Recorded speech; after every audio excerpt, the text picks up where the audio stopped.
Dans les coulisses d'une visite des droits de l'homme qui révèle le deuxième visage du séparatisme, Sultana Kaya.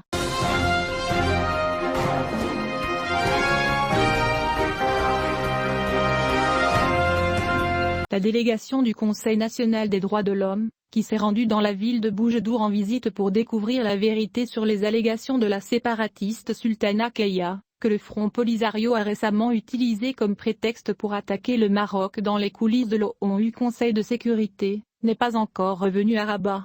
Cette visite, qui s'est arrêtée au huis clos du dit foyer séparatiste, Sultana a évité de rencontrer les délégués du Conseil national des droits de l'homme, venus pour une visite pacifique, et a refusé de leur rendre le salut de paix, en échange de discours de soutien à la République fictive depuis le toit de sa maison. Elle a également refusé de rencontrer le médecin venu vérifier son état de santé et le bien fondé de ses allégations. En revanche, elle exigeait la présence d'une femme médecin d'Espagne ou d'Amérique latine, et rejetait toutes les initiatives de dialogue présentées par la dite délégation. Abdelrafi Assid, Raghib Murad, Abdelmajid Belghazal, le chef du comité régional des droits de l'homme à El Ayoun, Tofaik Al-Bradji, ainsi que le médecin légiste Ebou Guima Fadela, sont restés debout devant la maison de Sultana, où ils ont été photographiés hier, lundi, et ils tentent de la convaincre du sérieux de l'initiative qui a voulu vérifier ces allégations suite à des allégations de violation des droits de l'homme, mais a préféré ne pas répondre,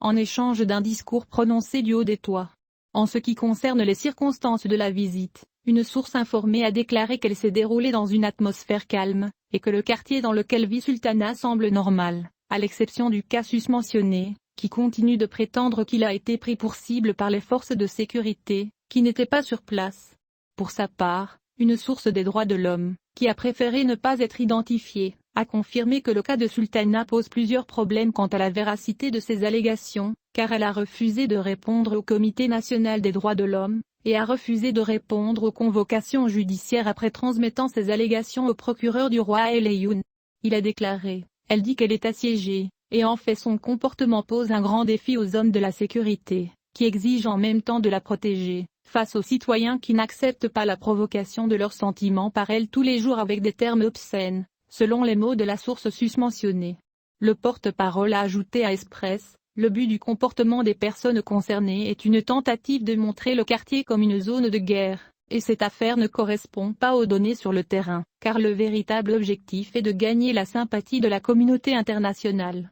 Organisation et exploiter la question au niveau des droits de l'homme. Un clip vidéo a été largement diffusé montrant des membres du Conseil national des droits de l'homme essayant de persuader Sultana de venir entendre son témoignage, ainsi que de vérifier les allégations de torture, mais elle a refusé toutes les initiatives de dialogue et n'a répété que des phrases honteuses contre les Marocains, tout en glorifiant le front séparatiste auquel elle appartient. Sultana a déjà été impliquée dans la promotion d'images d'enfants de Gaza en tant que victime du Maroc, alors que l'ambassadeur permanent du Maroc auprès des Nations Unies, Omar Hilal, avait précédemment averti de son danger, demandant dans une lettre qu'il a envoyée au président et aux membres du Conseil de sécurité à l'occasion de dénoncer les manipulations du Polisario, en ce qui concerne la soi-disant Sultana Kaya, en particulier, cela vaut la peine de se demander, depuis quand les militants des droits de l'homme portent-ils des uniformes militaires et portent-ils une Kalachnikov? Hilal a joint ce commentaire à une photo de Sultana confirmant l'incident, affirmant que cette femme n'est pas du tout une militante pacifique des droits de l'homme,